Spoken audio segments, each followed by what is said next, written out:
ndị nọ n'ọrụ ugbo nke ịzụpụta ụmụ anụmanụ n'ime South East yana South South bụ ndị agwagoro ka ha makudosie usoro nka n'ụzọ ndị ọgbara ọhụrụ nke Bagide Nigeria webatara iji wee kwalite ụbara nke ụmụ anụmanụ ha yana agamnihu ha. Ekwupụtara nke a n'ọgbakọ ọzụzụ achịkọbara wee nye ndị a n'Awka nke akpọrọ Seminar on Poultry Production and Management, The Big Gain Approach. Ọkammụta Jude Iwuno nke ngalaba amụmamụ Food Science and Technology Department, Federal University of Technology Owerri, kwukwaziri okwu n'otu a ga-esi wee weta ụmụ nkụzi dị iche iche enyere n'ọrụ ugbo nke ịzụpụta ụmụ ọkụkọ. Paul Ezoke bụ onye nta aka anyị n'ebe ahụ, ọ ga-akọtapụ akụkọ a.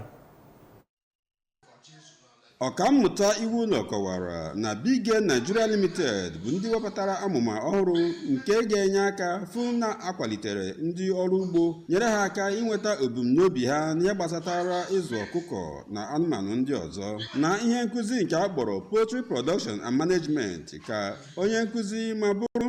isi na ngalaba na-afụ maka Animal Science na Mahadum Chukwuemeka Odumegwu Ojukwu dị na Igbarụyam bụ Maazị Levi Okoye sịrị na Bagide Nigeria Limited ewetagoro ndị ọrụ ugbo ikuda ume na ohere pụrụ iche n'okwu nke ya n'ihe nkụzi akpọrọ New Product Development in Poultry Industry, ka Ọkammụta Charles Isiewu nke ngalaba Food Processing and Product Development Mahadum Nnamdi Azikiwe dị n'Awka si na nri ọkụkọ bụ ịgba na ihe eji enyere ndị ọkụkọ aka nke si n'aka Bagide Nigeria Limited bụ nke ga-akwalite uto ụmụ ọkụkọ dị iche iche. Ka ọ na-ekwu okwu n'ihe gbasatara ike si n'anyanwụ, Maazị Michael Iruka si na ike si n'anyanwụ bụ ụzọ ọgbara ọhụrụ esi wee na-akwalite ịzụ ọkụkọ. Ụfọdụ sonyere n'ihe nkụzi a nke gụnyere Prince Paul Okoli, Maazị Ekene Agụbata na Oriakụ Ogechukwu Onyibo toro ụlọ ọrụ Bagide Nigeria Limited maka amụma ọhụụ a ha wepụtara.